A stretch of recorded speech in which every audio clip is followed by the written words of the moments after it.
যদি কখনো আপনি আপনার লাইফে কষ্ট পান, এটা যে কোনো ওয়েতে হতে পারে, যে কোনোভাবে এই কষ্ট হতে পারে। আমরা কিন্তু অনেক সময় কষ্ট পাই জীবনে। কষ্ট প্রিয় ভাইরা আমরা পাই কি পাই না? পাই। মনে করেন আমার আব্বা মরে গেছে ফর এক্সাম্পল, অথবা আপনার কোনো সম্পর্ক কারোর সাথে ছিল, বন্ধুত্বের সম্পর্ক হতে পারে, যে কোনো রিলেশনশিপ হতে পারে, কষ্ট আমরা পাই। তো অনেক সময় দেখা যায় যে আমরা এত বেশি কষ্ট পাই যে আমরা ভেঙে পড়ি, আমাদের কিছু করার থাকে না, কেউ যে মোটিভেট করবে এরকম কাউকে পাওয়া যায় না। এজন্য কষ্ট পেলে কি করণীয় আছে, কি করলে কষ্ট কমবে, আজকে আমরা এই বিষয়ে কথা বলবো। সকলে শুনবেন তো ইনশাআল্লাহ। কষ্ট দূর করতে আপনি সব সময় ইসলামিক ওয়েতে 5টা টিপস অ্যাপ্লাই করবেন। জুড়ে বলেন কয়টা টিপস? আমি আপনাকে মোটিভেট করার জন্য বলছি, 5টা টিপস যদি কেউ কষ্ট পাওয়ার পরে অ্যাপ্লাই করে, আশা করা যায় তার জীবনে আর কোনো কষ্ট থাকবে না। সকলেই বলেন ইনশাআল্লাহ। 1 নাম্বার, যদি কখনো কোনো কষ্ট পান, এটা যে কোনোভাবেই হতে পারে। কোনো একটা সম্পর্ক ছিল, কাছের মানুষ কষ্ট দিয়েছে বা প্রিয় মানুষ কষ্ট দিয়েছে, কোনো একটা জিনিস হারিয়ে ফেলেছেন, অনেক কষ্ট পেয়েছেন আপনি। প্রথমে আপনি যে কাজটা করবেন সেটা হচ্ছে you have to put your trust on your lord. আল্লাহর উপরে ভরসা রাখতে হবে যে আমার লাইফে ভালো যা ঘটে, খারাপ যা ঘটে, এটা সব কিছুই ক্ষমতা একজনের হাতে। তিনি কে? তো যখন কষ্ট পেয়েছেন, ভালো করে বলছেন, আমার দিকে তাকান।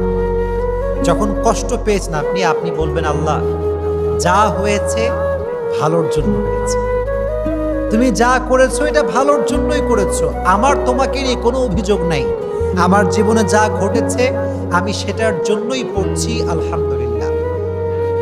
সকলে একবার পড়েন তো মন থেকে আলহামদুলিল্লাহ। Put your trust on your lord. আল্লাহর উপরে বিশ্বাস করেন যে আল্লাহ আমার জীবনে যা তুমি ঘটাবা এটা নেওয়ার জন্য আমি প্রস্তুত, এটা আমি মন থেকে মেনে নিলাম। দেখবেন আপনার ভালো মন্দ সব কিছু যখন আপনি আল্লাহর উপরে ছেড়ে দিবেন যে আল্লাহ যা করেছে ভালোর জন্যই করেছে, দেখবেন যে আপনার যেই পেইন, আপনার যে কষ্ট, এটা অটোমেটিক্যালি হালকা হয়ে যাবে। সুবহানাল্লাহ পড়েন। আল্লাহর উপরে বিশ্বাস সকলে রেখে চলবেন তো ইনশাআল্লাহ। 1 নাম্বার। 2 নাম্বার যে কাজটি কষ্ট পেলে করবেন সেটি হচ্ছে keep your self busy. Keep your self busy. নিজেকে ব্যস্ত রাখেন। কষ্ট পেয়ে গেছেন, আঘাত পেয়ে গেছেন, বউ ছেড়ে চলে গেছে, একটা রিলেশনশিপ ছিল, ব্রেকআপ হয়ে গেছে, যে কোনোভাবে আপনি কষ্ট পেয়েছেন, কিপ ইউর সেলফ বিজি। নিজেকে কাজে ব্যস্ত রাখেন। যে কোনো কাজ হতে পারে, এটা আপনার পছন্দের কাজ হতে পারে, যে কোনো কাজে হোক, খেলাধুলা হোক, বন্ধুদের সঙ্গে আড্ডা হোক, যে কোনো কাজে just try to keep your self busy. নিজেকে ব্যস্ত রাখেন, দেখবেন কষ্ট হালকা হবে। আর যদি একা মন মরা হয়ে বিষণ্ণতায় ভোগেন, কেউ নাই, কেউ ভালোবাসে না, কেউ দেখে না, কেউ লাইক কমেন্ট করে না, কত কষ্ট জীবনে, যদি এই একা একা থাকেন, দেখবেন এই পেইনটা আস্তে আস্তে আরো বাড়বে, এটা আরো ডাবল হবে। এজন্য try to keep your self busy. নিজেকে যে কোনো কাজে ব্যস্ত রাখবেন, পারা যাবে ইনশাআল্লাহ। 2 নাম্বার আমল, 2 নাম্বার টিপস। 3 নাম্বার যে আমলটি আপনি করবেন, যে টিপসটি অ্যাপ্লাই করবেন, সেটি হচ্ছে বেশি বেশি ইবাদত করবেন। বেশি বেশি কি করবেন? ইবাদত করবেন। এটা হতে পারে কোরআন তেলাওয়াত। মনে করেন আপনি অনেক কষ্ট পাইছেন, আপনার বন্ধু বান্ধব, আব্বা আম্মা পাশে কেউ নাই, আপনি টোটালি ডিপ্রেসড এবং আপনি ছ্যাঁকা খাইয়া বেকা, অবস্থা খুবই খারাপ আপনার। এই সময় আপনি সবাইকে শেয়ার করবেন না বিষয়টা, কোরআনটা হাতে নেবেন, সুন্দর করে অজু করে গোসল করে কোরআন তেলাওয়াত করবেন, কোরআনটা বুকের সঙ্গে একদম চেপে ধরে রাখবেন। দেখবেন আল্লাহর কসম করে বলতে পারি, কোরআন আপনাকে যে সুখটা দিবে, যে শান্তি দিবে, যে পিস অফ মাইন্ড দিবে, যে পিস অফ হার্ট দিবে, আল্লাহর কসম পৃথিবীর কোনো স্বার্থবাজ মানুষ আপনাকে সেই শান্তি দিতে পারবে না, অসম্ভব এটা। এজন্য যখন আপনি কষ্ট পেয়েছেন, কোরআনটা হাতে নেবেন, মন খুলে কোরআন পড়বেন। রাজি আছেন ইনশাআল্লাহ? অথবা ঠিক ভোরবেলায় উঠে, তাহাজ্জুদের সময় উঠে জায়নামাজটা বিছিয়ে তাহাজ্জুদের জানাজ দাঁড়ায় যাবেন, আল্লাহকে সব কষ্ট বলবেন, কান্নাকাটি করবেন, আল্লাহকে আপনার কষ্ট বলবেন। Try to worship more and more, বেশি বেশি ইবাদত করবেন, দেখবেন যে কষ্ট আপনার জীবনে ছিল এটা হালকা হয়ে যাবে। তাহলে 1 নাম্বার বিশ্বাস আমরা জানলাম, 1 নাম্বার উপায় জানলাম যে বিশ্বাস রাখতে হবে। 2 নাম্বার জানলাম নিজেকে ব্যস্ত রাখতে হবে।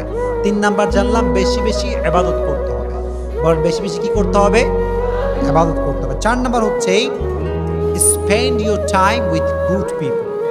যদি কষ্ট বেশি পেয়ে যান, ভালো মানুষের কাছে যাবেন। কি মানুষের কাছে যাবেন প্রিয় ভাইয়ারা?